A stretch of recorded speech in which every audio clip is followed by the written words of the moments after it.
Swayam Prabha. Digital India. Educated India.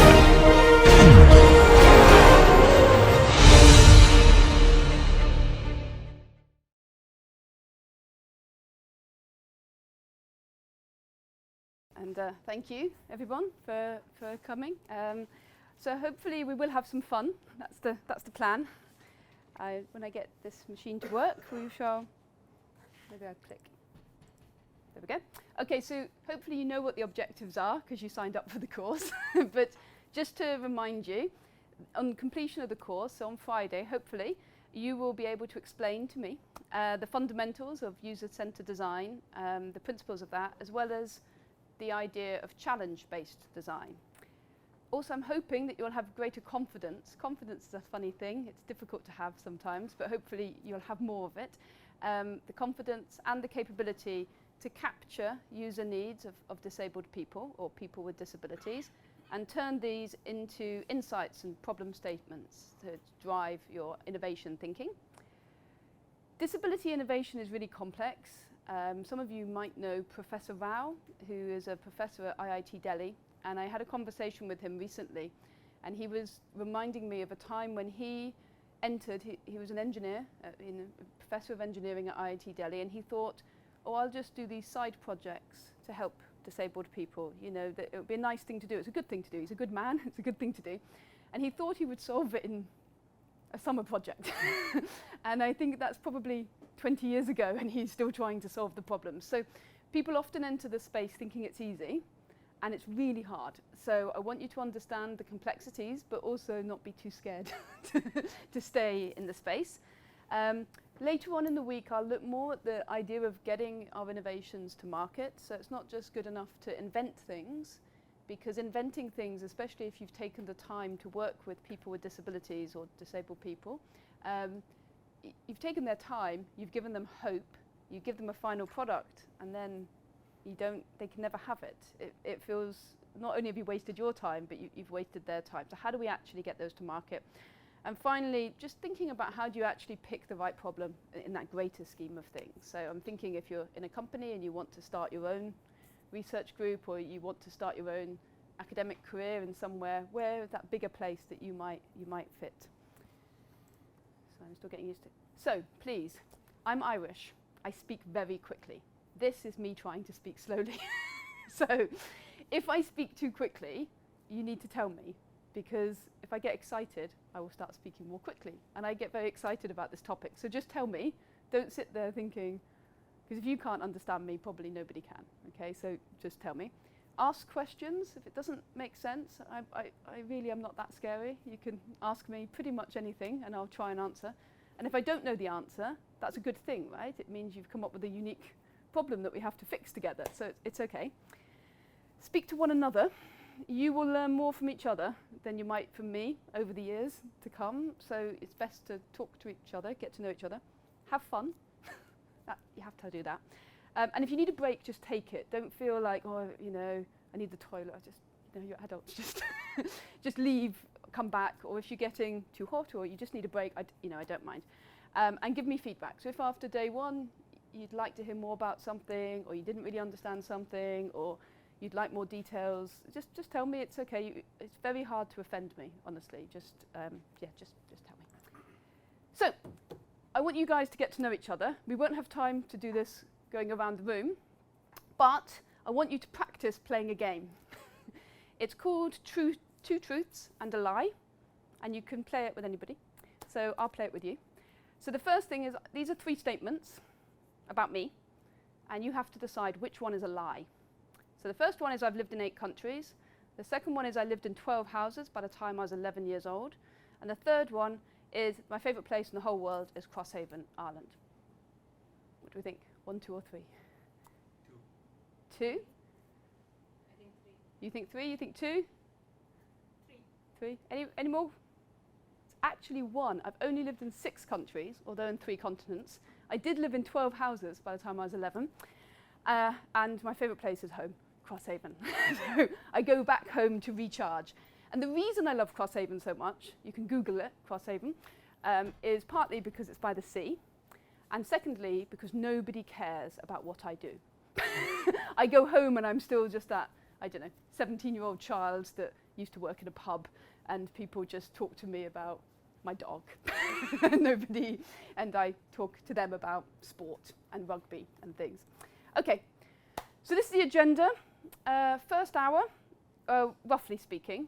I think there's actually tea organised at about 11:15 or 11:15, 11:30. So this is rough. We'll take some breaks, but roughly speaking, we'll talk about user-centered design and interactions, and then we sort of move on to ethics, move on to methods, and then the third bit is basically more methods. So really, hours 2 and 3 can be put into one. So we might just do user-centered design, and then after tea, we might do all of methods, and then after the break, we'll do a tutorial where we'll start trying to think about how do we create design ideas from initial problem statements, okay? So, first hour. Disability. Like, disability is quite complex, right? And so if you're going to do user-centered design for disabled people, you really need to understand disability, because the design bit is almost the easy bit. The disability bit is the hard bit. So I was going to use Menti, but I don't think it's working. But if you do want to go to that link, you can. What or who, what do you think about? If I say the word disability, what pops into your head? What was that? Lack of some function. Lack of a function? Yeah. Injury? And disease. Disease. Okay, sorry. I'm going to have to speak quickly, and I also have to get used to accents. So my apologies. It's not. Anything else? Whenever I see the word disability, people with wheelchair, and those things pop into my mind. Okay, so you immediately think of the technology, other people think about the loss of a function, and other people think about the disease, right? The capability to express. A capability to express. So people are able to express their needs, is it? Or just anything? Just anything. Okay. Most of those sound quite bad. I'm not sure I want them. Do you want them? Do you want to be a disabled person? No. Does anybody here consider themselves a disabled person? No, might be too much to ask anyway. I sort of do sometimes. There's 2 of us put our hands up. 2 of us who are probably older put our hands up. So disability can sometimes have this very negative connotation, right? It's hard. If I switched that word disability and I said innovation, what do you think of? Automatic wheelchair, people can control the Creation, automatic wheelchair? Like something make them feel better. Make them feel better, okay. Assistive technology, right. So most people seem to think of more exciting things when I say the word innovation. Would you like to be an innovator? Yes, but you don't want to be a disabled person, no. Now I want you to not care about being a disabled person by the end of today, because the bad news is you are all going to be disabled. That's life, right? When I grew up in a nursing home. A nursing home is where people go to die at the end of their life. My mother was a nurse, my parents owned a nursing home, so from this age, I worked in a nursing home. I was surrounded by people that were dying. All of those people, probably even when they were dying, like a week or 2 or a month beforehand, they couldn't walk maybe, they couldn't see, their hearing was going. If I had said to any of those old people, do you think you're disabled? They would say, no, don't be stupid. There's nothing wrong with me, I'm fine. Even though they were, if you said, are you in pain? Oh, I'm in so much pain. Are you able to see the television? Oh, I can't see anymore, but I can hear it. But nobody would identify with this idea of disability. And that's because disability has this really negative connotation. But getting older, or even dying, like we know we have to die. We know we have to get older. So we accept that, but we don't accept that after about the age of 40, I'm now 44, everything gets worse. My sight, I have to start doing this. I can't even just wear 1 pair of glasses. My knee hurts, my back hurts. You know, everything begins to get worse. So that's the bad news. Some of you are still in that everything's okay phase, although a lot of you are wearing glasses. So those of you that are wearing glasses, technically, you are disabled. Just saying. So, disability is part of the human condition. Almost everyone will be temporarily or permanently impaired at some point in life, and those who survive to old age will experience increasing difficulties in functioning. Now, people with impairments, so if, for example, I take my glasses off, I'm definitely impaired. I can't read that screen at the back, right? But people with impairments are disabled by the barriers operating in society that exclude or discriminate against them. Now, the minute I pick up my glasses, I'm not disabled anymore. I still have an impairment. My sight is still impaired. I don't have perfect vision. One of my brothers has perfect vision, and he likes to tell us all the time that he has perfect vision, right? Because he likes to be the perfect person. But he has perfect vision, but I don't. But the minute I put my glasses on, I don't have a disability anymore in terms of my sight, right? Because somebody has provided all the systems for me to get these glasses, okay? So there's a way of looking at disability from the World Health Organization that is called the International Classification of Functioning. And that tries to shift your mindset. So some of the comments that you said, which were not wrong, it's the same. I asked that question everywhere, and you get the same answers. You know, lack of function, loss of ability, sort of negative connotations to disability. Those thinkings are very much the old style of disability thinking, which is the medical model. So back in the 50s, 60s, 70s, early on, when disability was really beginning to be a problem. Actually, I'll go back a bit. Before the Industrial Revolution, disability wasn't a word. So that we didn't really have the concept of disability until we as society decided everybody had to be productive. And then differences were a problem. So then we had disability, and then we thought disabled people should probably be put away somewhere into some sort of home, or doctors should fix them. That was the general model, and that's the medical model, that you've got these impairments and we should fix you, and then you're better, and that's good. But even the World Health Organization and the medical world has evolved its thinking to realize that although people have impairments and they can't do some things, then it's not that disables them. Right? So the classic example is a wheelchair user. A wheelchair user would be able to enter this building with no problem because there was a lift, I think. They could get in the lift, they could come out of the lift, they could enter in here, and they could sit here. Does that make sense? Like they would be able to get in. So they still can't walk, but they can still do the activities. So the idea with the ICF is to try and capture the sort of not just the medical bit, but the social bit. And that social model of disability is really important. That says, I'm only disabled because society makes me disabled. Now that disability model appeared both in the UK and United States of America about the same time. In the United States of America, it became very prevalent after the Vietnamese War because a lot of young, mostly men, or nearly all men, went to fight for their country. They came back impaired, and then they were told by society, you are disabled. And they got very angry. Why am I disabled? I just went and fought your war. Just because I lost my leg, I'm the same man, just without one leg. You should be giving me a leg, right? You know, this is the argument. And in the UK, there was a similar, it wasn't because of the war, but there was a similar movement. So we ended up with this social model. And since then, we've moved a bit beyond that to what's called the biopsychosocial model. So the bio is your biology. My eyesight doesn't work. My left knee is a bit sore. So they're my biological problems. But they are only a problem maybe, so my activity, for example, I hurt my left knee playing football many years ago, and that's the problem. I no longer play football because I can't twist and turn very well on my left knee, but I can still run. So my impairment's only a problem in that activity bit in the model when I want to do an activity which causes acute pain of twisting. It's not a problem if I just want to run a half marathon, then it's okay. But if I want to play tennis or rugby or football, anything that involves twisting, I can't do it easily without an operation. So, but my participation, let's take football as an example. When I was so I'm 44, I think I'm 44. When I was a child, I loved football. I absolutely loved football. Me and my brother would play football all day long. I wanted to play football for a team. I was not allowed under any circumstances. I could not play football for a team when I was very young, under about the age of 11. Because at the time, society said, women don't play football, girls don't play football, boys play football, right? So although then I had a perfectly functioning body, I could actually do the activity, my participation was stopped because society said, no.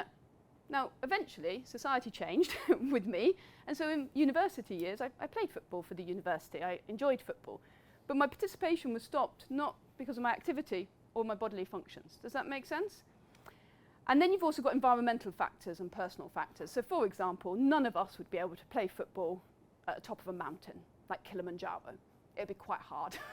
That environment would make it very difficult. And there might be personal factors to do with your family situation that might mean you can't do it because you've got to look after 2 children or elderly parents. And so the overall health condition is at the top, because this is an ICF, it's a medical model, it's for the World Health Organization. So they care about the health condition first, but they realize that trying to fix the body function or structure is only part of the problem. So as a disabled person, if you go to a clinic, you would be asked many questions about, so what is it you want to do? They'd probably start with the activity first. An occupational therapist or physiotherapist or speech and language therapist would say, what is it you want to be able to do? And you would say, I want to be able to snowboard. I want to be able to be an actor. I want to be a teacher. I want to be a doctor. I want to do these things. And then they would say, okay. They'd look at your bodily functions and say, well, you're blind, for example. So can a blind person snowboard? Well, they probably could with the right technology. They might crash into a few more people than others, but what would be needed to create that? Does that make sense? So they would look at that. They would also be very conscious of the society that they're living in, that the person is in. So if a person lives in a rural setting, for example, versus a city setting, there might be different perceptions of the role of that particular person. If the person is male or female, if the person has a particular structure within a family, if family hierarchy is important, all of these things would be taken into consideration. And then they would begin to develop the technology to help you do those things. Does that make sense? So moving on, the disability, these are the definitions. It's good to have some definitions sometimes. So overall, this is the World Health Organization, so they know a thing or two. Disability is an umbrella term covering impairments, activity limitation, and participation restrictions. So an impairment is a disruption of a bodily function or structure. An activity limitation is an individual's difficulty in executing a task or an action. And a participation restriction is a challenge experienced by an individual in involvement in life situations. Okay? That makes it quite a complex phenomenon, right? So assistive technology is not just about giving a wheelchair or helping a blind person with a white cane. It's about understanding all of those features and then designing within that space. Yeah, I see some people are taking photographs. I'll give you the slides at the end if you want them. So just to give you an idea of the list of activities and participation that WHO and others have come up with, learning or applying knowledge. So disabled people, like all people, want normally to learn something, go to school, get an education, learn a trade, do something. And they want to apply that knowledge. They want to work, or they want to do something. Manage tasks and demands. Mobility, just be able to move around. That's also, you've got to move your body, like I'm moving my arms as I teach. I will also move, not outside this area, but I'll move around here. Managing self-care tasks. So managing self-care tasks, managing domestic life, establishing and managing interpersonal relationships. Like, why are we're not alive to work, are we? Like, nobody lies on their deathbed and says, oh, I'm so glad I worked really hard. We're alive to meet each other and to be social beings. So disabled people are no different. They might want to engage in the major areas of life and also in community, social and civic activity. So I thought I'd steal a piece of content. Last week or the week before, we had a Global Disability Innovation Summit in London, and Tom Shakespeare, who's brilliant and a good friend, he edited the global report on assistive technology. He's a professor at London School of Hygiene and Tropical Medicine, and he's a brilliant guy. And he was just giving this talk about assistive technology. So we just asked him, with Tom, just give him a topic and let him speak, and you'll always learn something. Yeah, so anybody who could understand, because you can see in the bottom right, there's sign language interpretation. So if you spoke sign language, you would be able to hear this video, no problem. There's a really interesting case, while we wait for them to fix this, it's a really interesting case. There's a book called Everyone There Spoke Sign Language, and it was written by Professor Nora Gross. And basically her whole study, I think it was her PhD years ago, was about a community in America where the majority of people were deaf. So the first language of that community was sign language. The second language was spoken English. So if you went there, some people didn't speak English. They just spoke sign language. So as a person who spoke and heard, you were completely disabled, even though you would think, well, I'm able to speak, but you were unable to be understood, and you were unable to understand what was being said to you. There's two videos that I want to show you at this point. One of them is Tom talking about his experience. So on the one hand, he's a professor at London School of Hygiene and Tropical Medicine. He's edited the global report or the world report on disability. And on the other hand, he's an assistive technology user. Right? So he has orthotics, he has a wheelchair. And it's him talking about his experience of getting those devices and also what he thinks is the problem with assistive technology device. And the second one, which I'll just show you, is called We the 15. And We the 15 was launched on the closing ceremony of the Paralympics in Tokyo. And it's a sort of a campaign video to try and change attitudes around disability. So demonstrating, We the 15 means we are 15% of the population. So why aren't you including us? And it's a very good video. So I'll show you those at the break when the tech humans can fix the tech. Or I can play it on my laptop later at the break. Okay, so there's these two videos. So even at this point, you're still probably thinking about, I don't know, people who are blind, people who are deaf, maybe people with mobility impairments. Is that what you're thinking when you hear disability? Yeah? Any other types of disability you can think of? Yeah, there are many invisible disabilities, and sometimes the physical or the sensory. So oftentimes we talk about physical. So, you know, your legs don't work, your arms don't work, you can't twist your body, those things. So those physical disabilities, just give you an example of physical disability. You're probably mostly engineers, I'm going to guess, in this room, given the place where I am. So oftentimes you'll see people who can't walk. So they've had a spinal injury. So you know what a spinal injury is? Yeah, you have a spinal injury. So let's say I go home, and hopefully this won't happen to me, I'll touch wood, but I have a road traffic accident and I am no longer able to walk. Frequently, engineers think people who are wheelchair users want to be able to walk. So they create things like exoskeletons or, yeah? I've never met, and I've worked in disability for decades, after about the first 3 months, and when you first wake up after a road traffic accident like that, it's a severe loss. You are very depressed. It's very, very hard. But once you learn to use a wheelchair, once you're able to get around in a wheelchair, once you're able to do everything you were doing before in your wheelchair, nobody I know wants to be able to walk. Nobody. They don't care about walking. There are two things people care about if you've got an injury from here down. The first is sex. They want to be able to have sex, and the second is they want to be able to go to the toilet independently. They care about those things. They don't care about walking. Like they want to be mobile. They want to have access to everywhere. But we somehow, those of us that walk, think, well, walking's some gold standard of mobility. Everybody must want to be able to do it. But actually, that's not the case, right? So you need to really, so you don't know that because you're a walking person, right? And so the only way you're going to get to know that is to talk to people who are not walking people, right? And talk to them and understand what they really want to be able to do. The other thing, so neurodiversity. The other thing is that's increasingly becoming, I suppose, visible to people is the invisible disabilities. So when I was growing up, or when I was younger, I don't think I ever heard of even dyslexia. I didn't hear of dyslexia, I didn't hear of autism, I didn't hear of people with ADHD. And actually, my cousin, he must be in his 20s now, I remember when he was born with autism, we as a family all were like, oh, autism, what's that? That's weird. It means he talks really directly and he can be really rude. Like, really? Like, it's not the case at all. That's not true. But as a family, we'd never met anybody with autism. We didn't know what autism was.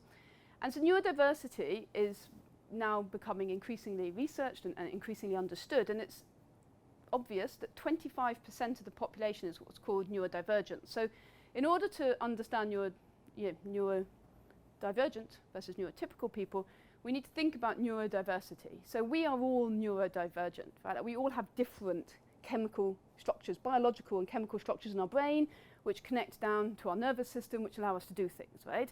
Each and every one of us, if we were like, we died, we were had an autopsy, we'd have different structures of brain. We don't have the same brain, right? We don't have the same chemistry in the brain. We all know that. In the same way we don't have the same legs or the same muscle structure. No one has exactly the same things.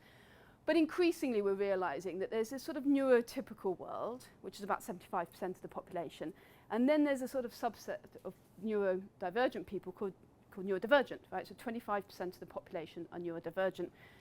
Now what's important about this is that disabled people or neurodivergent people don't necessarily think they're disabled in the same way older people don't think they're disabled. Does that make sense? Like some neurodivergent people would say I am disabled, but that's because it reaches a threshold where it really impairs their life. Does that make sense? So for example, if you meet an autistic person, so I work in MIT, the director of MIT once said he thinks 75% of his student population is neurodivergent, because a lot of computer scientists are slightly on that autistic spectrum. Like now whether they cross over to that point where they would say I'm neurodivergent is a different thing, because especially when you're all together, you don't maybe notice. It's only when you have to go to, some other sort of social activity that maybe you're not used to. So, but some autistic, so I work with autistic people at UCL. I work with a lot of colleagues who are autistic. But I also have done work previously in my life before an academic with people who are autistic to the point where they were non-verbal. So that a person who's autistic and non-verbal and basically finds, for example, this room terrifying because that light stimulation is like, in the same way a blind person couldn't see you, some autistic people would view this light as like blinding. Does that make sense? And it's much easier for us to think somehow of closing your eyes and not being able to see and try to understand what would it be like to be blind. But we don't really think that about people who maybe are so sensitive to noise, to smells, to sounds, that it's actually impairing. It's overwhelming. So if I was playing really loud techno or rock music right now, really, really loud music, and these lights were flashing, you would all find it really hard to concentrate on me. That would be really difficult. But that's what it's like for some people who are on the autistic spectrum. Now, other people are dyslexic or they have attention deficit hyperactive disorder. Again, it's because it's a medical term, it's termed as a disorder. So what neurodivergence is not a disease. There is no disease. It's just a different chemistry. So there's no progression of it like Alzheimer's. There's no disease. There's nothing to cure. It's not a mental illness. Nobody feels that they are in some way ill if they are dyslexic or if they have ADHD. They don't feel that they're ill. And it's not a collection of deficits either. It's just a difference. So things to remember is that some neurodivergent people do not see themselves as disabled. Just don't even think about that. In the same way that some people most people who are wearing glasses didn't put up their hand to say they were disabled, because they just think that's within their normal boundary. Some neurodivergent refer to themselves as neurodiverse. Technically, that's not true. A single person is neurodivergent, and neurodiverse is the population of diversity. But the people get mixed up and they say the whichever word they would like. And so of this population, brain functioning, learning, how people process information is different. So that's different for about 75% of the population. So the power of difference. I've taken this, it's disappeared. Yeah, there it is. I took this from the Institute of Leadership and Management. So it's not a disability space. It's from the Institute of How to Lead and Manage Organizations. And they're talking about the power of difference in the workplace. So if, for example, you have people who have ADHD, they are exceptional at working under pressure. Brilliant. So if you've got a last-minute project and you've got somebody with ADHD in your team, give it to them. Don't give it to a neurotypical person. They're going to start having anxiety and not be able to do anything, and they're going to become disabled. But an person with ADHD, they're going to think that's brilliant, and they're just going to knock it out in a few hours. In the same way, they can have that energy, when a task is urgent, people can become really focused on it. They're great at multitasking. Most neurotypical people can't multitask. I can sit in this room, listen to a lecture, send emails, and still interact with the person. And Tig Manshu, one of my PhD students, who's now a research fellow and lecturer at UCL, said to me once, how did you do that? We were sitting, I was teaching, but we had a guest lecturer. And during that guest lecture, it was 3 hours, we were at a design house that we'd gone to visit in London with all of our students. And we're sitting there, and I held the Q&A for 45 minutes, an hour. But I also interjected probably 6 or 7 times, because the guy who was teaching my students would ask questions, and then I would have to just put it into context. Does that make sense to the students? During that time, I reviewed a paper, I sent 15 emails, and I did something else. And he was like, I tried to reply to one of your emails, and I couldn't do it. Like, I just got so stressed at trying to do an email, but also do this. But for me, that's really easy. If you ask me to just sit still and do one task, I just, like, my brain doesn't work. I can't do it, right? So it's just understanding that there's this difference amongst us. People with ADHD are also great perseverers. We've got lots of visible enthusiasm, good memory, and observational skills. Whereas, for example, people with Tourette's, do you know Tourette's syndrome? Have you ever met somebody with Tourette's?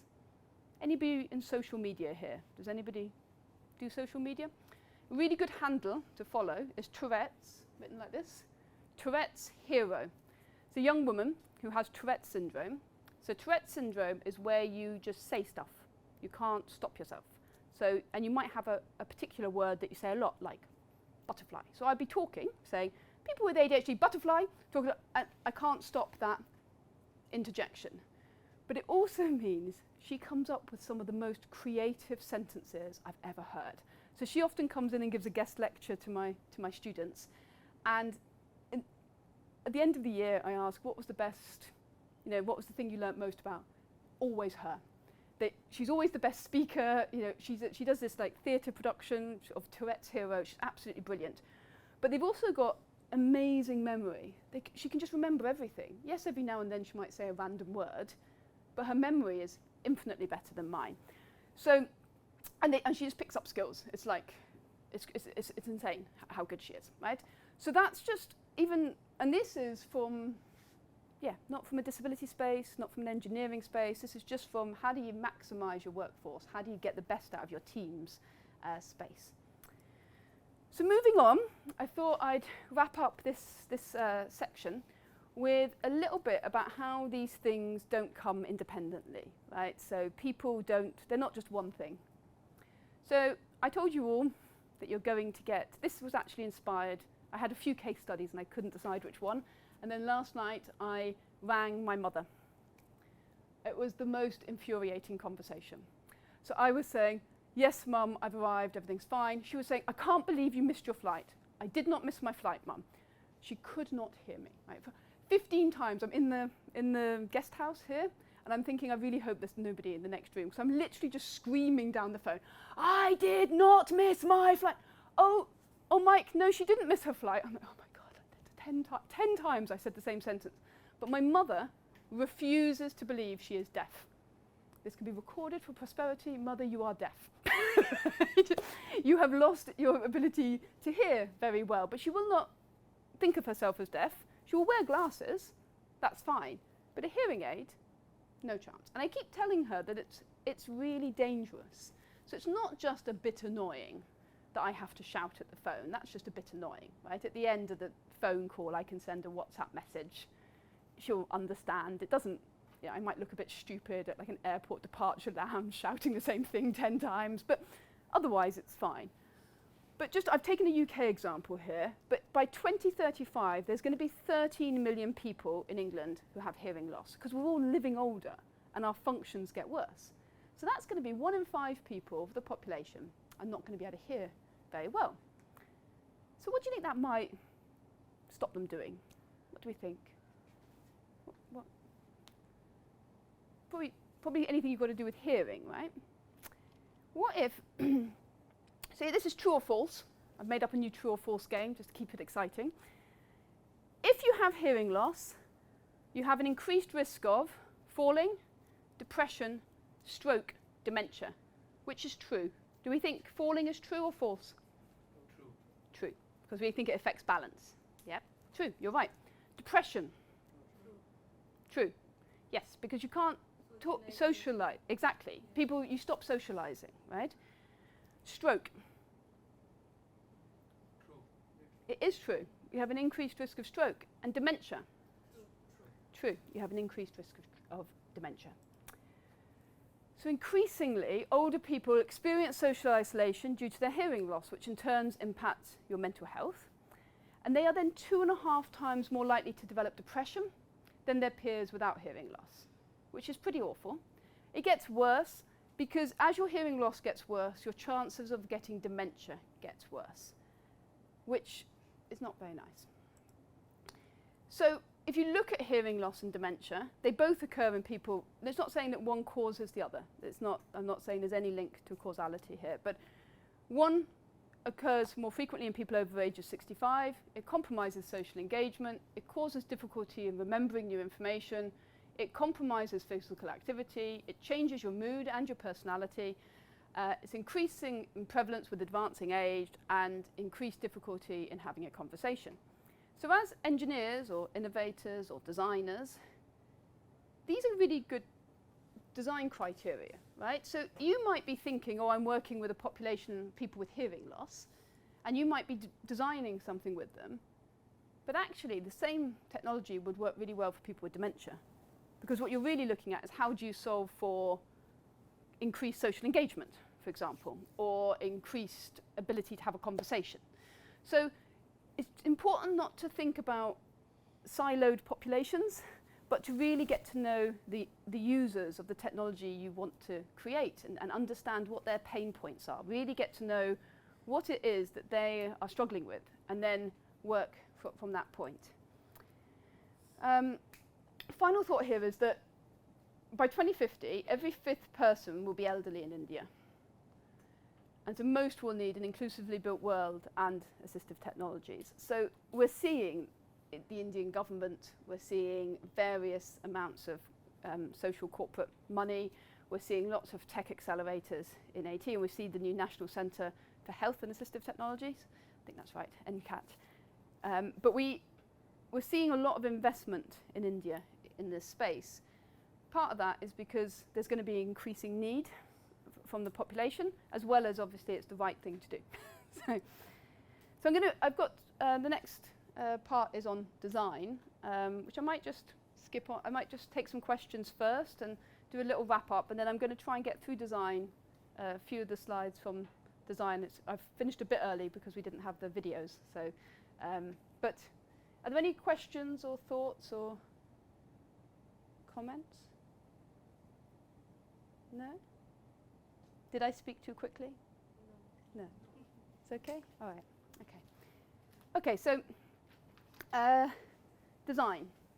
So Sujatha said I work in computer science, and within computer science there's a bit of computer science called human-computer interaction. Has anybody heard of it? A few, I know some of you have, yeah. So human-computer interaction, or HCI, we have a rich history actually of disability design. So we've been trying to make sure that technologies, especially digital products, are accessible to everybody, including disabled people. And I like to break this down into 4 phases. So the first phase I will call the initial ideas. And that was very much based on the medical model. People have these impairments.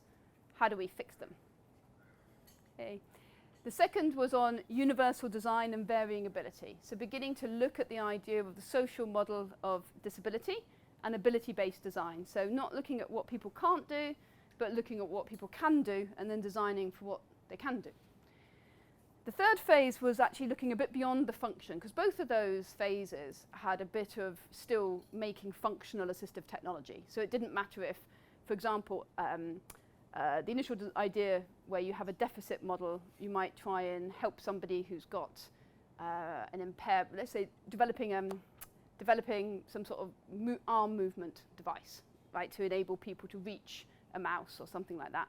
Ability-based design would say, well, actually, this person, when I spoke to this person, they're actually brilliant with their feet. their feet are much more mobile. So why don't we design for their feet and make a keyboard or a mouse for their feet, rather than making a sort of a technology to bridge the gap in accessibility? Let's just use what they're brilliant at and design for what they're brilliant at. But none of it went into that sort of community space. So then Bennett came up with the idea of interdependence, which is actually, none of us are completely independent beings, are we? I mean, I don't know who's helped you this morning, but I know Sujatha helped me get to this building. I didn't have to think about it. I was just brought here. I was picked up from where I was staying. I was brought here. Somebody else has connected the technology. So we're sort of we are all interdependent in some way, and together we do things. So disabled people, we can't just keep designing for their life in isolation. And classic examples of that might be designing technologies where actually, for example, parents, you design technologies for children, but then parents aren't able to like lift all the bits of kit onto the wheelchair, for example, so they just don't use it. You know, so you want to begin to look at this sort of interdependence theory. And then the fourth one, which is what I've recently come up with, which is called disability interactions, which is the course you're on.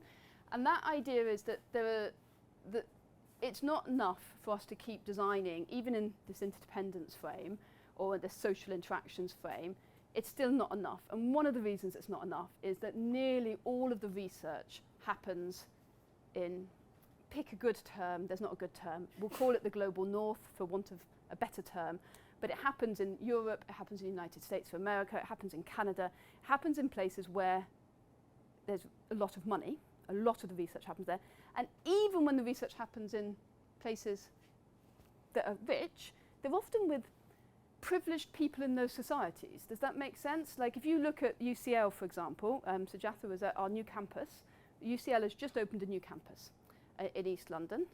Now in East London, so you know, you go to London, you might go to, I don't know, Big Ben or see Buckingham Palace or do one of those things that I've never done. But anyway, you might do those things, and they're in central London. Now you just have to go a bit east, and you get to a borough.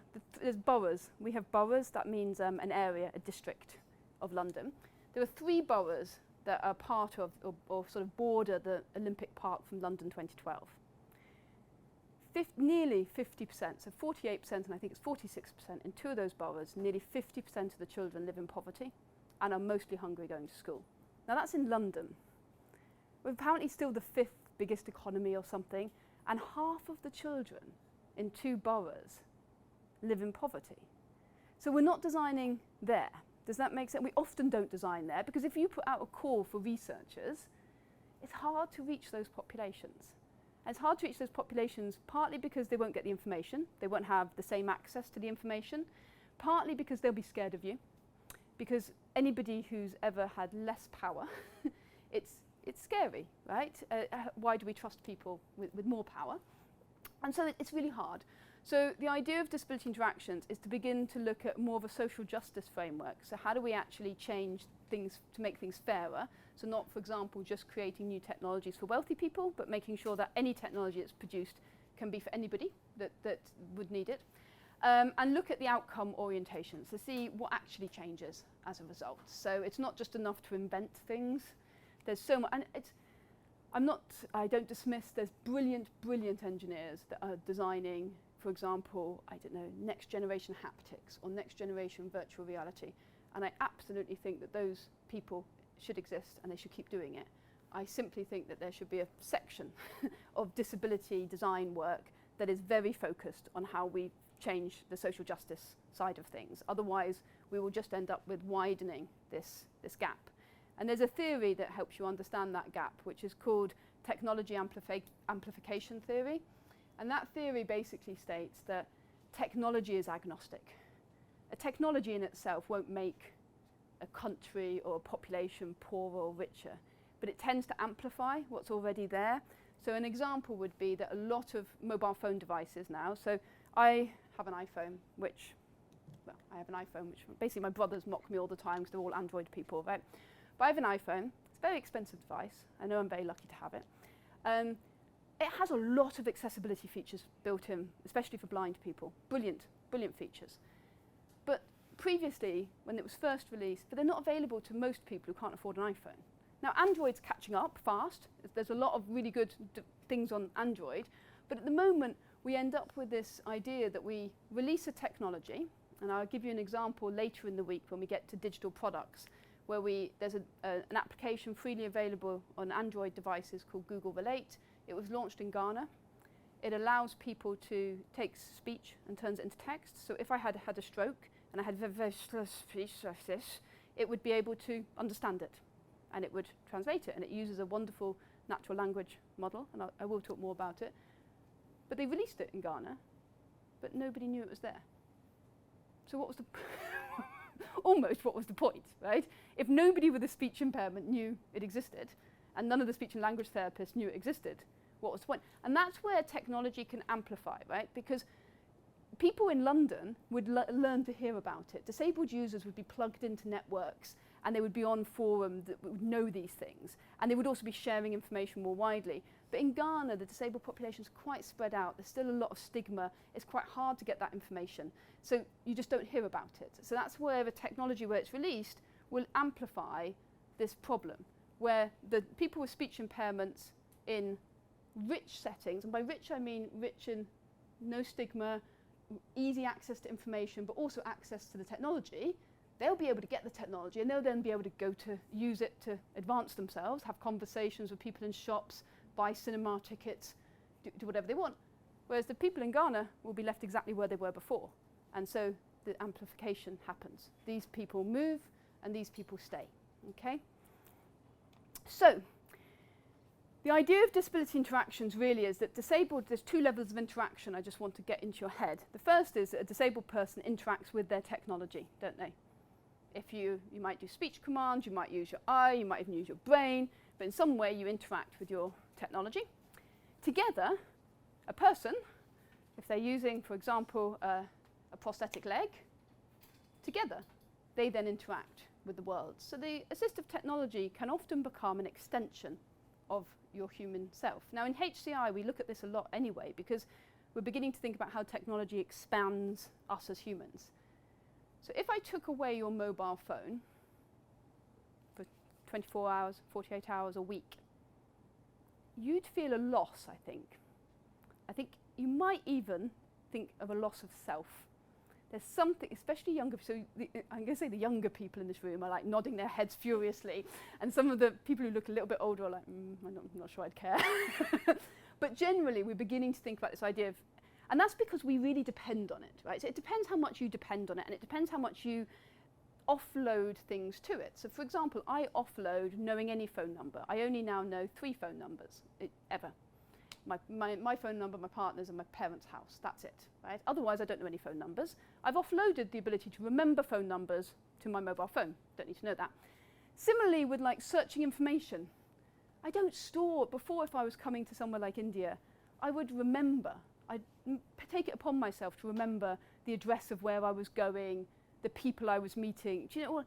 I don't bother with that. Just get there. I turn on, make sure I've bought an eSIM for the country. I turn on Google Maps and I go, right? And so I've offloaded these things. So obviously if I was a prosthetic user, I would offload the ability to walk onto my leg, which was biological, and my leg, which was a prosthetic, right? And so if you then took away a part of that, it's the same as taking away my other leg. I can't do the function. So together, when you have an assistive technology, you are interacting with the world. The specific thing about an assistive technology is that the capabilities of the person overcomes an impairment to increase the capabilities of a person with a disability, and together they then overcome the barriers of society. So I was watching a video. I'm trying to get used to Instagram. If anybody's good at Instagram, you can teach me. Like, I've been told I need to get better on social media, so I'm trying to use Instagram, and I'm failing miserably, right? I keep not knowing. I mean, the difference between a story and a reel, I mean, I have no idea what I'm doing. I just like press buttons and hope for the best. But in the midst of all this, I saw when I was on my Instagram, I have a note now on my desktop, like, remember to log into Instagram and say you're teaching it, of course. And so I saw the lab, R2D2, and you were doing wheelchair skills. And there's a little story, reel, video of people doing wheelchair skills. Now, wheelchair skills are great. Right? You know, if you're able to flip your casters and go up a step, then you get over steps. Seems like a good idea. If you're able to get to that door and open the door, good idea. If you're able to go up a ramp for a bit and stop because your arms are getting tired, and then keep going rather than having to overexert yourself or fall backwards. Seems like a good idea. Now, Pete Donnelly, who's a good friend of mine, who's he had a spinal injury, I think when he was about 19, and he set up the wheelchair skills school, I think he's called college, thank you, in the UK. Pete was telling me a story the other day. I think it was actually on the disability summit. He also told it at the summit, so I can find that video for you. But he started going into schools and teaching children who are wheelchair users wheelchair skills. And there's one thing that happened recently where he got to a door, and there's a young kid, boy, at a door, and he said, "Oh, what are you doing?" He said, "I'm waiting for somebody to open the door." He went, "Well, you can open the door. Let me show you. I'll show you how to open a door, right?"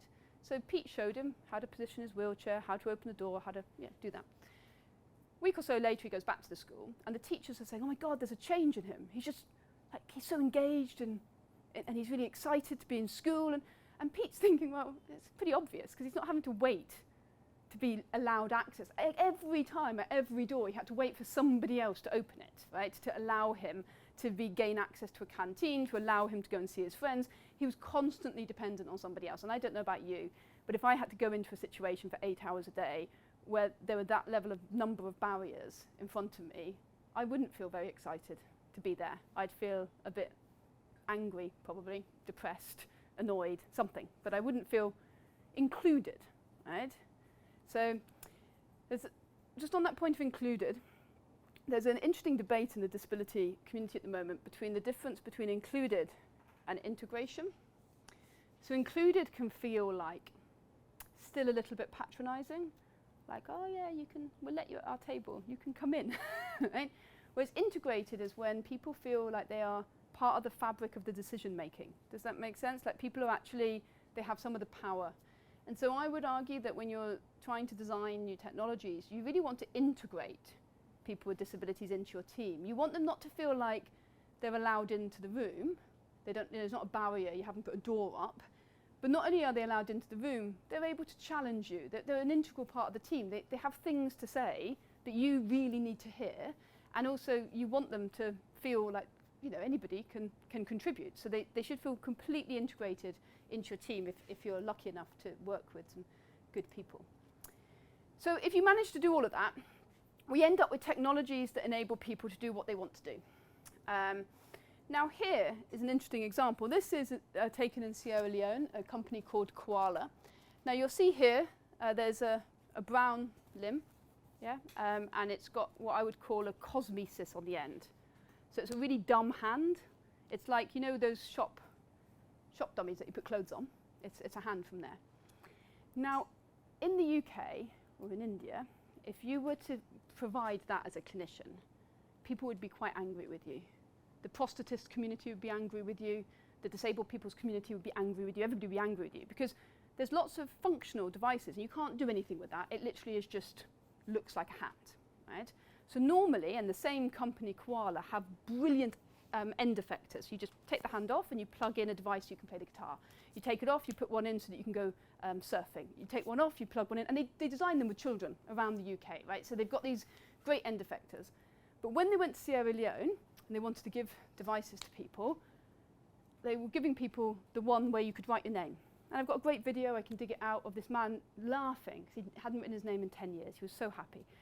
But in focus groups and conversations with people, they would say, "Oh, but we would never use that outside. We can't let people see that."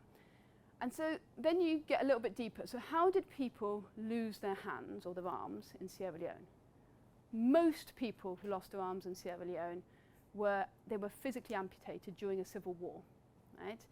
So it's one of the highest populations of upper limb difference in the world, and it's due to a civil war. So the trauma that someone experienced at that point was quite horrific, and it was very much that they were then singled out. Does that make sense? They looked very different. That was the point. So the biggest thing that they wanted was just to look like they had a hand. They didn't care about the functional devices because they'd actually got quite used to doing everything with the other arm. They'd got used to carrying jerry cans or got used to doing things.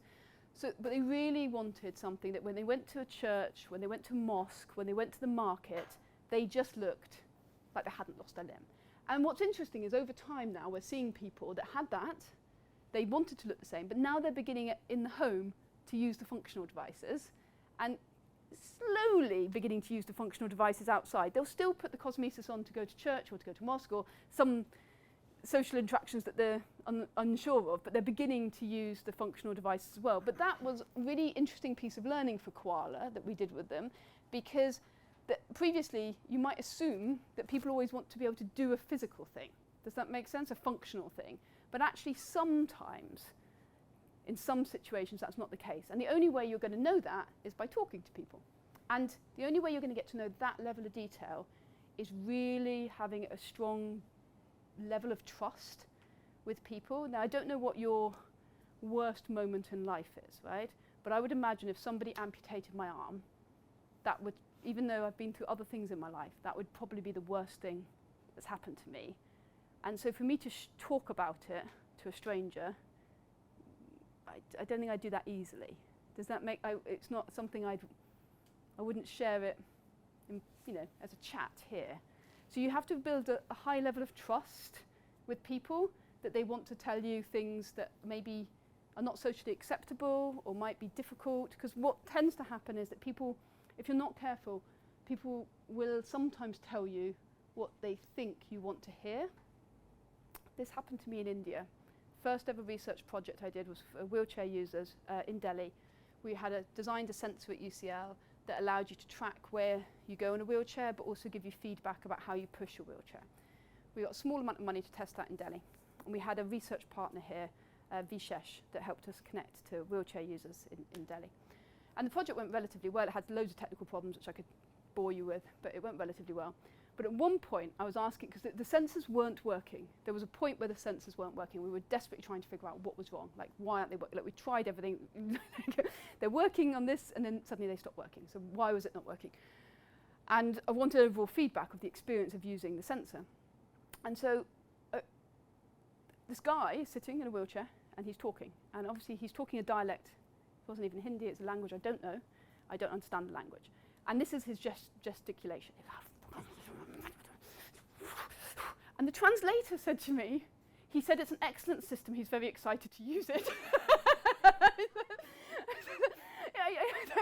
He didn't say that, I know he didn't say that, right? So in the end I asked him to draw a picture of like what he thought, and it was like rage, absolute rage, right?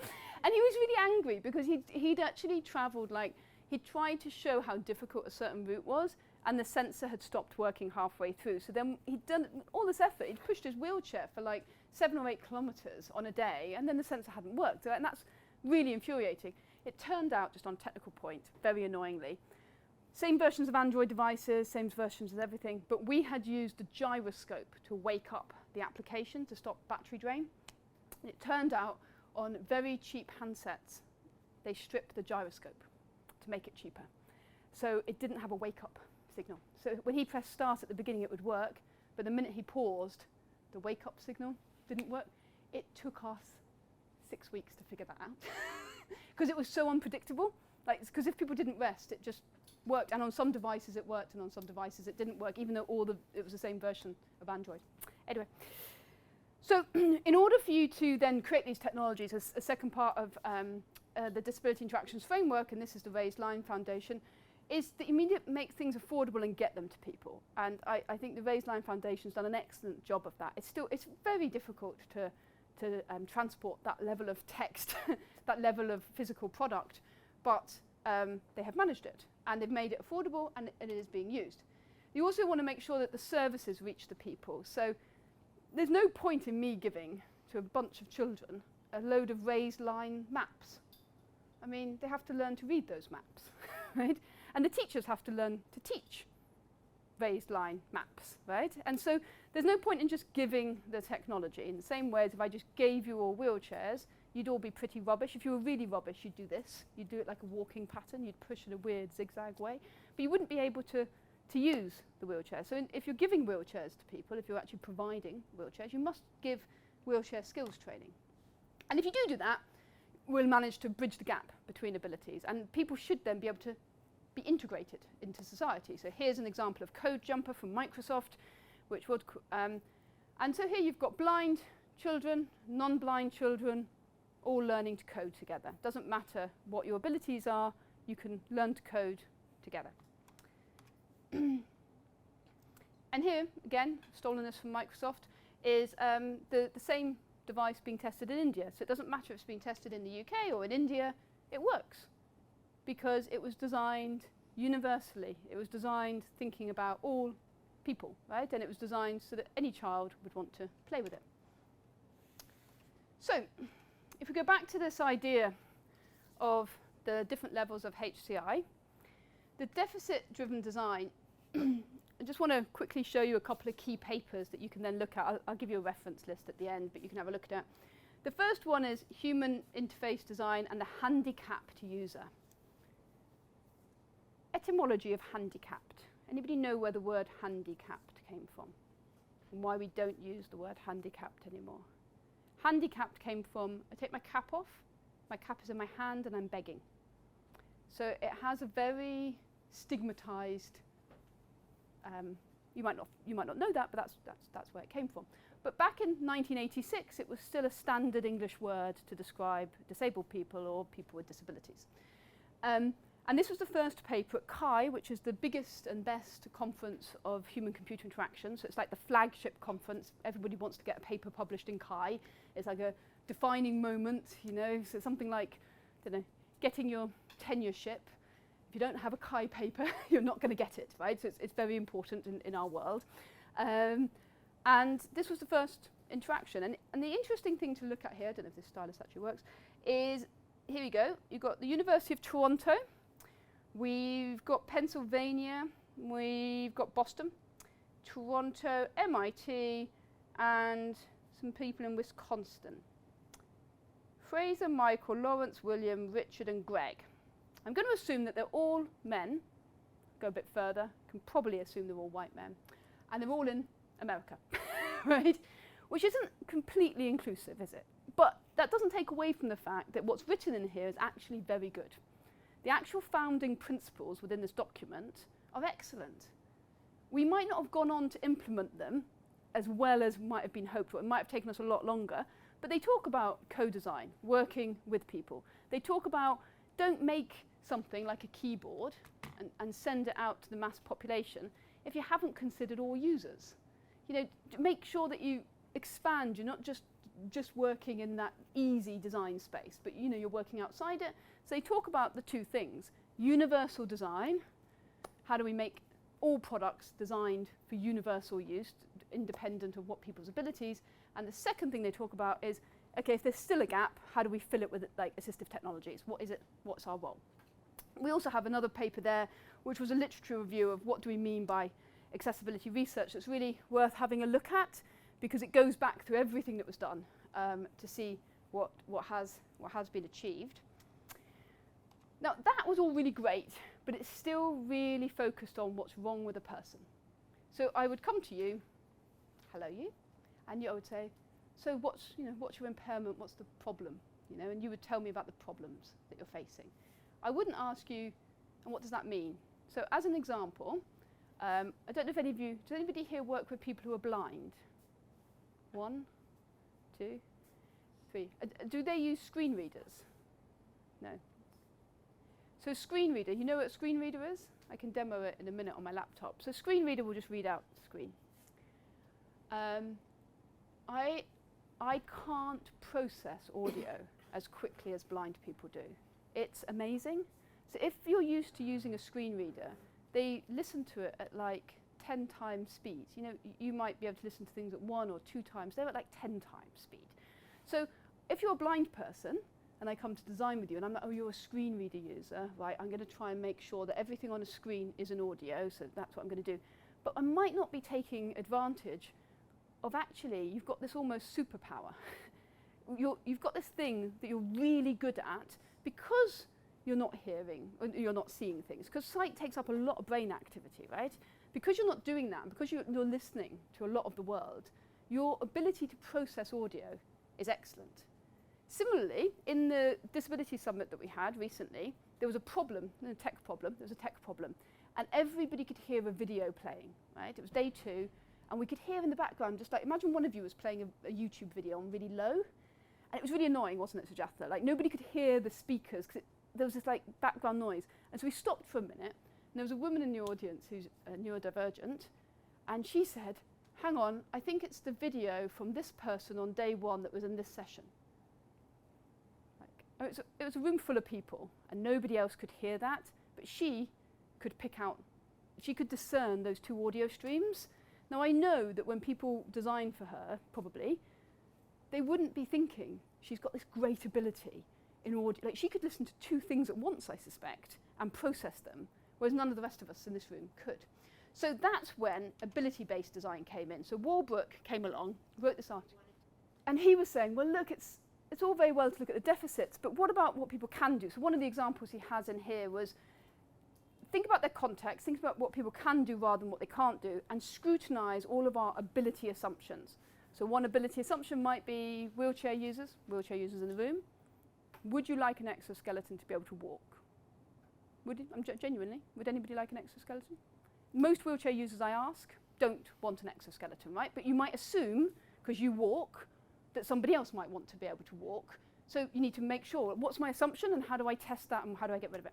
Highlight the need to design for abilities and context to make sure they're more usable and the systems are more usable. So you came up with this idea, you've got the user, your system, you put the previously what we've done is created an adaptation in the middle, but actually what you should be thinking about is more of a system that's adaptable to the person, and the two are together.